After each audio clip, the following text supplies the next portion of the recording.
अस्सलाम वालेकुम। आज की वीडियो में हम इंक्वेस्ट पढ़ेंगे और डिफरेंट टाइप्स ऑफ कोर्ट्स जो कि पाकिस्तान में होते हैं। अब इंक्वेस्ट क्या होती है कि लेट सपोज कोई सी आपको एकदम से खबर मिले कि किसी की for due to unknown reasons किसी की एकदम से डेथ हो गई है, जिसकी आपको पता है कि कहते हैं नेचुरल कॉजेज की वजह से नहीं हुई है किसी की भी डेथ को, कोई अननेचुरल कॉजेज की वजह से या बहुत सस्पिशियस होकर एकदम से किसी की डेथ हो जाए तो उसके खिलाफ एक तरफ से आप कह लें इंक्वायरी बैठी जाती है कि इसकी क्या कहते हैं डेथ क्यों हुई है।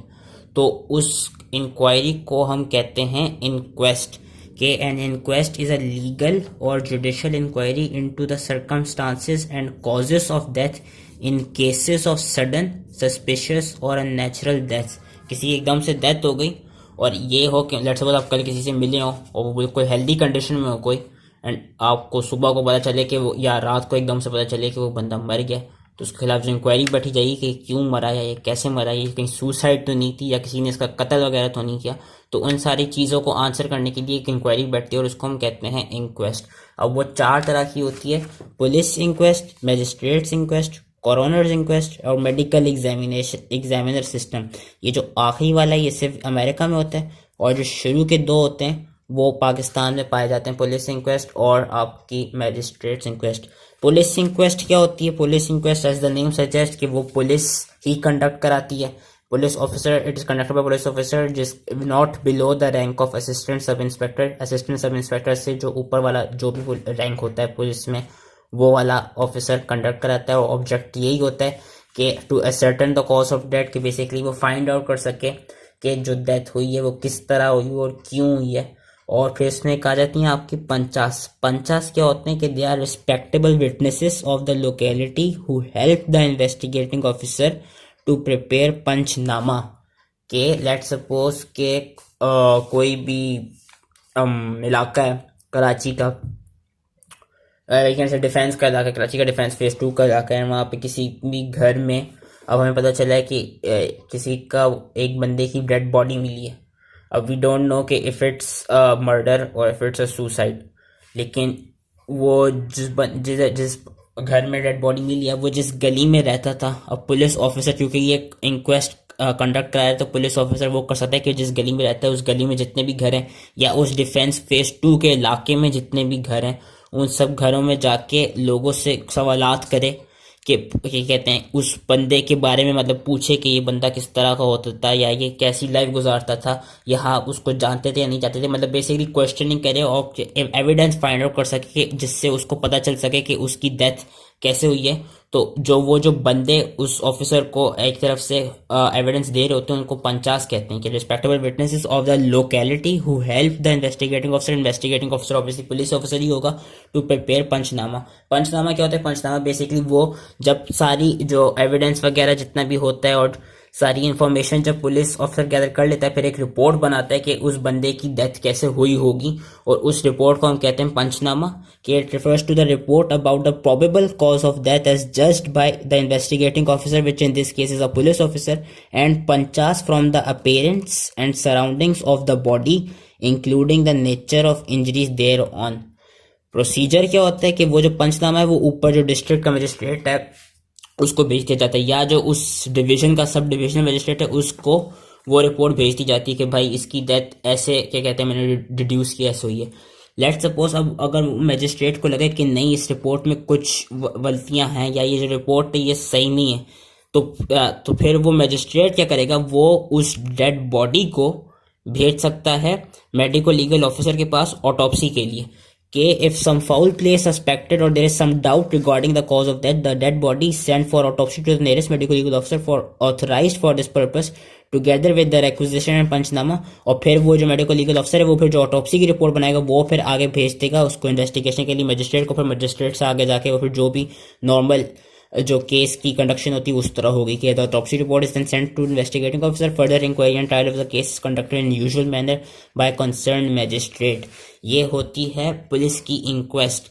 एक आपकी आ जाती है मैजिस्ट्रेट्स इंक्वेस्ट। मैजिस्ट्रेट्स इंक्वेस्ट में क्या होती है? गाइस द नेम सजेस्ट वो मैजिस्ट्रेट खुद कंडक्ट कराता है और वो किन कंडीशंस में होती है? उन कंडीशंस में जब किसी कॉन्विक्ट की जेल में डेथ हो गई हो या किसी कॉन्विक्ट की मेंटल हॉस्पिटल में डेथ हो गई हो, या किसी ऐसे बंदे की जो पुलिस कस्टडी में हेल्ड था उसकी डेथ हो गई हो, या किसी ऐसे बंदे की जो ड्यूरिंग पुलिस कहते हैं जो पुलिस इन्वेस्टिगेशन के दौरान किसी बंदे की डेथ हो गई हो, उस वक्त मजिस्ट्रेट इंक्वेस्ट कराई जाती कि उस बंदे की कैसे हुई death as a result of police firing. किसी पुलिस के बंदे ने कोई फायर किया और वो फायर होने की वजह से किसी बंदे की डेथ हो जाए तो फिर उस केस में मजिस्ट्रेट्स की इंक्वेस्ट भेजेगी। And admission of insane in mental hospital, अगर इनमें से आप 3-4 याद रख लें तो I think it's more than enough. In condition में मजिस्ट्रेट्स इंक्वेस्ट होती है। फिर आपकी आ जाती है कोरोनर्स इंक्वेस्ट। अब कोरोनर्स इंक्वेस्ट कौन कराता है? कोरोनर्स इंक्वेस्ट कोरोनर कराता है। कोरोनर कौन होता है? कोरोनर बेसिकली वो बंदा होता है कि जिसने आइदर उसके पास कहते हैं मेडिकल प्रोफेशनल की क्वालिफिकेशंस हों, या वो बंदा लॉ में ग्रेजुएट हो। मतलब एक तरफ से ये ज्यादा हायर टाइप की होती है इंक्वेस्ट के it is a type of inquest conducted by coroner who is either a medical professional with legal qualification और अ ग्रेजुएट इन लॉ। और इसको वही गवर्नमेंट इसको अपॉइंट करती है। ये basically first class jurisdictional magistrate इसका रैंक होता है। और he is usually an advocate, attorney, pleader, first class magistrate with 5 years experience और अ ट्रांसफर्ड मेट्रोपॉलिटन मैजिस्ट्रेट। और इसको वही रैंक जिसका होता है वो फर्स्ट क्लास जुडिशनल मैजिस्ट्रेट का होता है जो कोरोनर होता है। और कोरोनर क्या क्या कर सकता है कि कोरोनर के पास ये सारी उसकी वो हैं उसके फंक्शंस हैं। इनमें से आप अगर 4-5 भी याद कर रखने तो मोर देन इनफ कि कोरोनर इंक्वायर करा सकता है कि cause of all suspicious death the cause of all suspicious death and deaths occurring in jails within his jurisdiction. He can commit any suspected person or accused to stand a trial before a magistrate. He can order exhumation. ये सारे कॉरोनर के काम है। कॉरोनर यही काम कर सकता है। He can order exhumation. Exhumation basically वो होती है कि लेट्स सपोज किसी बंदे को आपने दफन कर दिया। अब उस पर वही इंक्वेस्ट अगर बैठ गई है तो कॉरोनर ये करवा सकते हैं कि जो उसकी बॉडी है जो कि दफन हो गई है और वो उसको डिग करके मतलब मट्टी से वापस उस बॉडी को अंदर से मट्टी के अंदर से वापस उस बॉडी को निकाल लिया जाए। उस प्रोसेस को एक्सह्यूमेशन कहते हैं। Coroner can decide whether to send a dead body for autopsy or not. He can order any registered medical practitioner to hold postmortem examination. He can summon witnesses. He can grant reasonable payment to medical men to give evidence in his court. And he can also appoint a deputy coroner during his sickness or absence due to unavoidable circumstances. अगर कि वो present ना हो सके तो वो किसी deputy coroner को अपॉइंट कर सकते हैं कि आगे कहते हैं अगर लेट्स सपोज कोरोनर की तबीयत खराब हो तो वो किसी डेप्यूटी कोरोनर को अपॉइंट कर सकता है। और जो कोरोनर का कोर्ट होता है वो कोर्ट ऑफ ट्रायल नहीं होता, वो याद रखना है वो होता है कोर्ट ऑफ इंक्वायरी। और उसमें जो जिस बंदे की क्या कहते हैं जो एक्यूज पर्सन है उसका प्रेजेंट के अगर कोई किसी बंदे पे इल्ज़ाम वो एक्यूजेशन हो कि शायद इसने फला बंदे का कत्ल किया हो, मे बी के सुसाइड ना हो होमिसाइड किया हो, तो उस बंदे का होना जरूरी है कि प्रेजेंस ऑफ सस्पेक्टेड पर्सन और accused is not necessary. And coroner's court met has no power to impose fine और sentence but can commit such a person to stand a trial before magistrate. Its function ends when inquiry is completed. और last जो system होता है जो कि America में होता है वो होता है मेडिकल एग्जामिनर सिस्टम। और ये सबसे एक तरफ से कह लें ज़्यादा वाइटल और ज़्यादा अच्छा यही होता है क्योंकि इसमें सारे मेडिकल मैन अपॉइंट किए गए होते हैं। और दिस सिस्टम वही है क्योंकि इसमें सारे मेडिकल मैन होते हैं, so there it is superior to all other systems of inquest. पीछे कुछ टेबल्स बने हुए टेबल्स भी पढ़े थे कि डिफरेंस बिटवीन कोरोनर और पुलिस इंक्वेस्ट। कोरोनर्स इंक्वेस्ट ज़्यादा बेहतर होती है। क्यों बेहतर होता है? क्योंकि हमें पता है कि जो कोरोनर होती है वो मेडिकल प्रोफेशनल भी हो सकता है, तो यानी उसके पास ज़्यादा जो फोरेंसिक मेडिसिन है उसके पास उस चीज़ की उस सब्जेक्ट की ज़्यादा नॉलेज होती है। तो उस वजह से ही has the ability to investigate on right lines and thus जज the cause of death in proper perspective. लेकिन जो पुलिस होते हैं पुलिस के बाद क्योंकि फोरेंसिक मेडिसिन की बिल्कुल भी नॉलेज नहीं होती तो देयर इज अ चांस कि पुलिस जब आपकी इन्वेस्टिगेशन कर रही हो डेड बॉडी की तो देयर इज अ चांस कि वो उसमें कोई मिस्टेक्स वो मतलब कोई एरर प्रोड्यूस कर दे के क्या कहते हैं police officer are likely to commit errors both in investigation and judging the cause of death. And since coroner के पास वही क्या कहते हैं फोरेंसिक मेडिसिन की नॉलेज होती है तो जो कोरोनर्स इंक्वेस्ट होगी इसमें वो इजीली जज कर लेगा कि बंदे की सुसाइड हुई है या होमिसाइड हुई है। और वो उस तरह डिसाइड करके अगर लेट्स सपोज सुसाइड हुई होगी तो वो उसको ऑटोप्सी के लिए नहीं भेजेगा। लेकिन पुलिस क्योंकि पुलिस इजीली नहीं डिटेक्ट कर सकती क्योंकि उसके पास फोरेंसिक मेडिसिन की नॉलेज नहीं होती कि ये वो हुई है होमिसाइड है या सुसाइड है, तो वो देयर इज अ चांस के देयर इज ऑलवेज, बल्कि वही प्रोबेबिलिटी होती है कि जब पुलिस इंक्वेस्ट में जो बॉडी आती है वो उसको ऑटोप्सी के लिए भेज देती है कि बीइंग एबल टू जज the cause of death properly, example suicide और homicide, the coroner does not send dead bodies for autopsy indiscriminately, whereas because of inability to exercise such discretion, there is general tendency on the part of the police officer to send dead bodies for autopsy indiscriminately. और करोनर्स के system में कोई 50 नहीं होते, virus police inquest ने देखा था कि 50 होते हैं, और ये होता है कि उसमें 50 नहीं होते, इसलिए वो ज़्यादा रिलायबल होता है। पुलिस वाले इंक्वेस्ट में 50 होते हैं, तो देर इज़ अ चांस कि वो जो 50 हैं, क्योंकि मैंने पता कि 50 बेसिकली वो लोकल एरिया के जितने भी लोग हैं उनसे आप क्वेश्चनिंग करेंगे। तो ऐसा हो सकता है कभी कभी वो जो लोकल एरिया के लोग हों वो ज़्यादा वो ना हो, क्या कहते हैं, इंटरेस्टेड ना हो सही इन्फॉर्मेशन देने में या इन्फॉर्मेशन इन जनरल देने में, सो उसकी जो रिलायबिलिटी होती है वो एक तरफ से डिक्रीज हो जाती है। So police officer may choose 50 at random without regard to their status and respectability, and such 50 may return any verdict to get rid of this unpleasant duty. इसलिए ये वाली जो होती है ये थोड़ी अनरिलायबल होती है। फिर उन्होंने कोरोनर्स कोर्ट और मजिस्ट्रेट्स कोर्ट के डिफरेंस बताए, जो इजीली हम याद कर सकते हैं। कोरोनर्स कोर्ट में कोरोनर होगा, मजिस्ट्रेट में मजिस्ट्रेट होगा। कोरोनर मैंने कहा था court of inquiry, magistrate court of trial है। कोरोनर का याद रखना है कि जो वही जिस बंदे पे एक्यूजेशन है उसका हाजिरी होना ज़रूरी नहीं है, वेरस मजिस्ट्रेट्स कोर्ट में जो बंदा एक्यूज जिसको किया कि जिस बंदे पे इल्ज़ाम लगाया जा रहा है उस बंदे का हाजिरी होना ज़रूरी है, क्योंकि it is a court of trial, and since it's a court of trial तो इस वाले कोर्ट में जो मजिस्ट्रेट है ही कैन इम्पोज फाइन या पनिशमेंट। लेकिन कोरोनर्स कोर्ट में कोई फाइन या पनिशमेंट इम्पोज नहीं किया जा सकता, क्योंकि वो कोर्ट ऑफ इंक्वायरी होता है। जो ये वाला डिफरेंस है ये भी अगर याद कर लें तो ज़्यादा अच्छी बात है कि जो कोरोनर्स कोर्ट है he can punish those guilty of contempt of his court when the offense is committed in the premises of his court। तभी वो क्या कहते हैं बेसिकली पनिशमेंट, तभी एक तरफ से कोरोनर्स कोर्ट में पनिशमेंट हो सकती है। वेरस मजिस्ट्रेट में कोर्ट में क्या होगा कि he can punish those guilty of contempt of his court when the offence is committed in और outside of his court's premises. बाकी उन्होंने फिर मजिस्ट्रेट्स की कुछ वो एग्जांपल्स दी हुई किस तरह के मजिस्ट्रेट्स होते हैं, कौन कौन सी वो किस तरह की एक तरफ से पनिशमेंट्स वो इम्पोज कर सकते हैं। सेक्शन 30 मजिस्ट्रेट होता है, फर्स्ट क्लास होता है, सेकंड क्लास होता है, थर्ड क्लास होता है, जुवेनाइल होता है। जो सेक्शन 30 मजिस्ट्रेट होता है वो सबसे एक तरफ से कहते हैं पावरफुल होता है और स्ट्रांग होता है, क्योंकि वो किसी भी तरह के फाइन्स इम्पोज कर सकता है और वो जो पनिशमेंट दे सकता है वो इम्प्रिजनमेंट की, वही जेल की सज़ा दे सकता है, लेकिन नॉट एक्सीडिंग 7 ईयर्स, 7 साल से कम की जेल की सज़ा वो दे सकता है। जो फर्स्ट क्लास मजिस्ट्रेट है वो ज़्यादा से ज़्यादा 15,000 तक के फाइन इम्पोज कर सकते हैं, और वो जेल्स में 3 साल से कम की सज़ा दे सकते हैं, और वो विपिंग की सज़ा दे सकते हैं। विपिंग इस कोड़े मारना, and solitary confinement. Solitary confinement ये होती है कि सिर्फ एक कमरा दिया जाता है जेल में, बेसिकली एक कमरा, एक सेल दिया जाता है, और उसी सेल के अंदर उसी वही जो भी प्रिजनर जो होता है उसका बिस्तर भी होता है, उसका आप कह लें उसका टॉयलेट भी वहीं पे ही होता है, एंड उसका खाने पीने की जगह उसको एक टेबल बस दी गई होती है। उसकी आप इमेजेस गूगल में चेक कर सकते हैं। तो उस सिंगल सेल को, उस टाइप ऑफ पनिशमेंट को हम कहते हैं solitary confinement. Second class magistrate ये वाली पनिशमेंट दे सकते हैं कि साल से कम की जेल में सजा और सॉलिटरी कन्फाइनमेंट, और 5,000 से कम के फाइन्स दे सकता है। जो थर्ड क्लास मजिस्ट्रेट है वो 1 महीने से कम की जेल में सजा दे सकता है और 1,000 से कम के फाइन्स की इम्पोजमेंट कर सकता है। जुवेनाइल मजिस्ट्रेट बेसिकली क्या कहते हैं, जुवेनाइल ऑफेंडर्स जो होते हैं 15 साल से कम के जो बच्चे होते हैं उनके लिए होता है, और and it keeps them in reformatory jails up to 18 years of as.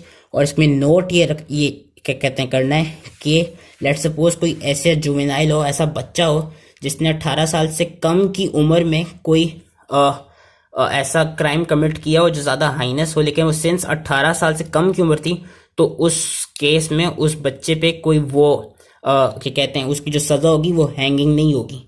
कि हमें पता है कि क्या कहते हैं कि लेट सपोज अगर कोई 18 साल से कम का बच्चा था, और वैसे इट इज़ नॉट पॉसिबल, वैसे even though anything is possible, लेकिन लेट सपोज कोई 18 साल से कम का बच्चा था और उसने अपनी, जब वो 11 साल का या 10 साल का था, उसने किसी का कत्ल किया हो। अब सिंस वो 18 साल से कम का था ना, तो जो उसकी सज़ा होगी वो उसकी सज़ा हम हैंगिंग नहीं दे सकते, कि no hanging is executed to juvenile up to 18 years and to anyone above if he was under 18 years at the time of commission of offence. बस ये आपने याद रखना है। तो ये था सारा इंक्वेस्ट। अब हम आ जाते हैं किस तरह के कोर्ट्स होते हैं पाकिस्तान में। और वी शुड नो कि there are 3 types of court in Pakistan: civil court, criminal court और फेडरल शरिया कोर्ट। जो सिविल कोर्ट होता है, as the name suggest, it deals with civil cases and causes of violence of non cognizable nature. Criminal court further फिर national level पे भी होता है, provincial level पे और लोकल या डिस्ट्रिक्ट लेवल पे भी होता है। जो नेशनल और प्रोविंशियल लेवल पे होता है उसको फर्दर 2 में डिवाइड किया गया है, सुप्रीम कोर्ट और हाई कोर्ट में। सुप्रीम कोर्ट, आई बिलीव ये सबको पता होना चाहिए जो पाकिस्तानी हैं, कि सुप्रीम कोर्ट आपका इस्लामाबाद में लोकेटेड है और वो सबसे हाईएस्ट कोर्ट ऑफ अपील होता है। And it supervises all court in Pakistan and deals with referred cases of appeals against highest court. सबसे जो ऊपर एक जो टॉप बॉडी है वो सुप्रीम कोर्ट की, जो हाईएस्ट फॉर्म हो, जो इतने भी केसेस होते हैं वो सुप्रीम कोर्ट में हमारे होते हैं। And it's a law declared by it are binding on all courts of Pakistan. It can pass any sentence. High court कहाँ होता है? हाई कोर्ट आपके जितने भी जो 5 प्रोविंसेस है पाकिस्तान के, उनके जो कैपिटल्स हैं, कैपिटल सिटीज हैं, वहाँ पे प्रेजेंट है। जिस तरह सिंध हाई कोर्ट आपका कराची में, जो खैबर पख्तूनख्वा का हाई कोर्ट होगा वो पेशावर में। तो it can pass any sentence authorise by law. And when section 30 का मजिस्ट्रेट था passes sentence of imprisonment exceeding 4 hours, its appeal lies to high court. इसकी 2 साइड्स हैं, located in capital of every province. इनको बस lead दे दी जाएगा कि local trial court is to pass on the case of the high court for trial and not to district and session जज। This is hearing. और session side इसकी ये कि this is hearing of an appeal against order of session जज। जो local level पे होते हैं हमारे, उनको क्या कहते हैं, वो होता है सेशन जज कोर्ट।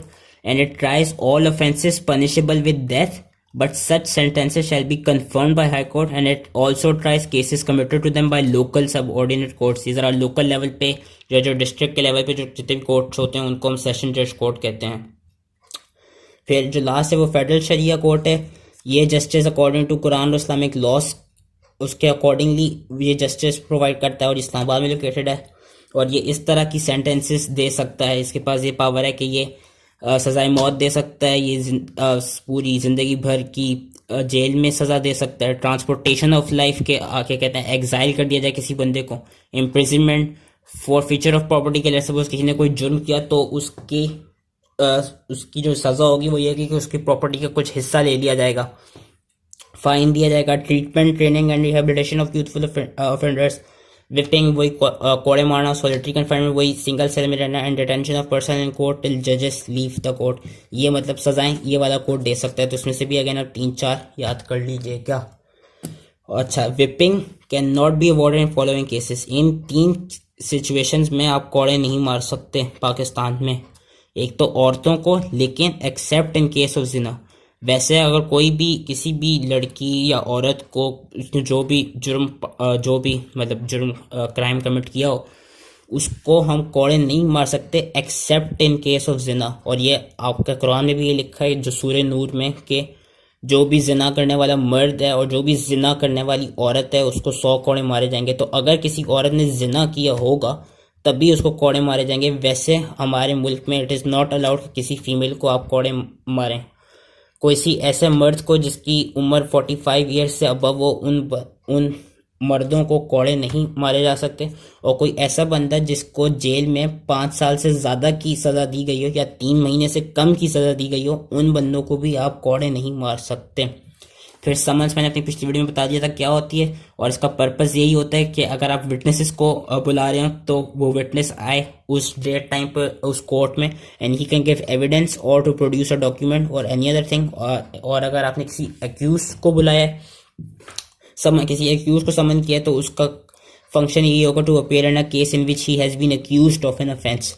और अगर विटनेस जो है वो समन को ओबे ना करे, कि समन मैंने कहा था कि वो बेसिकली एक तरफ से इनविटेशन लेटर होता है कि आपने इस वक्त इस टाइम पे इस कोर्ट में आना है। अगर कोई विटनेस इन सिविल केसेस के तौर पे वो अपनी जो समन है उसको ना करे, उसको फॉलो ना करे, उसको ओबे ना करे, तो कोर्ट फिर क्या करेगी? Court will issue a proclamation for attendance के, मतलब वो पब्लिक में अनाउंसमेंट करेगी ओवरऑल एक अनाउंसमेंट दी जाएगी कि इस बंदे को आपने यहाँ पे अटेंडेंस अपनी देनी है क्यों नहीं है।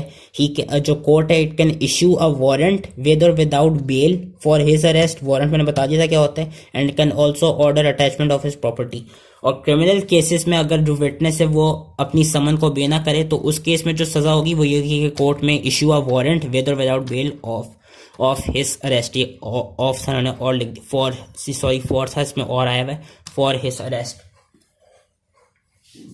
अब हाँ, अब इसमें अच्छा नोट यही है कि क्या कहते हैं, अगर समझे आपका डॉक्टर एज अ विटनेस हो और उसको आपने समन दी हो, लेकिन doctor he may be excuse if he is ill. अगर कोई डॉक्टर इल हो तो उसको मतलब कोई सज़ा नहीं दी जाएगी, he is excuse.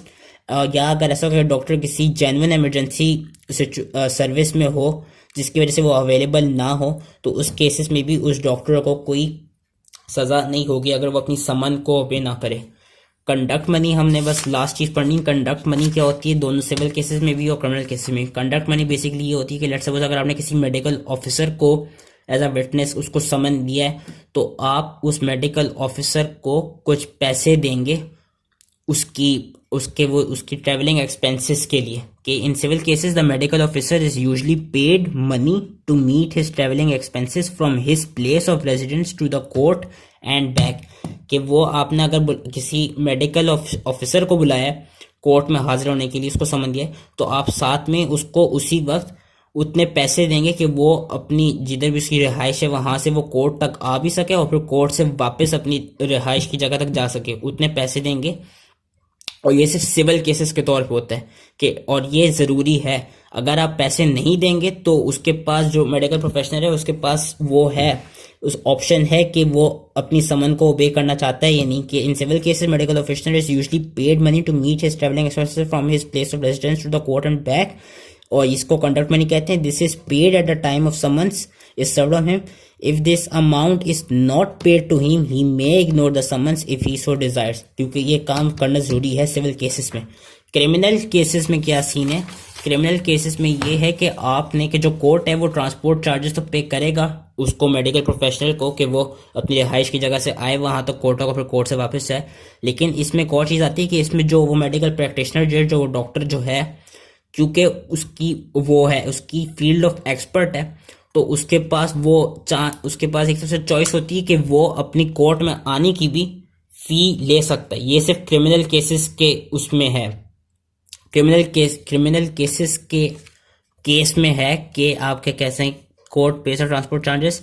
Independent medical practitioner may claim for fees while attending the court as an expert witness before taking oath but can not insist the presiding officer for it. फिर आखिर में नोट लिखा है, note ये है कि let's suppose अगर doctor को एक दिन में एक से ज़्यादा जगहों से समन्स आए, क्रिमिनल कोर्ट से भी और सिविल कोर्ट से भी, तो डॉक्टर क्या करेगा, डॉक्टर जो हायर कोर्ट नहीं होता, जिस तरह इस केस में क्रिमिनल कोर्ट जो होगा वो हायर कोर्ट होगा कंपेयर टू सिविल वाला कोर्ट, तो डॉक्टर का काम ये होगा कि डॉक्टर जो क्रिमिनल कोर्ट है, जो हायर लेवल का कोर्ट है, वहाँ पे पहले जाए और जो दूसरे कोर्ट से उसको जो समन आई हो उनको इन्फॉर्म कर दे कि भाई अभी मैं इस कोर्ट में गया हूँ, आपके कोर्ट में बाद में आऊँगा।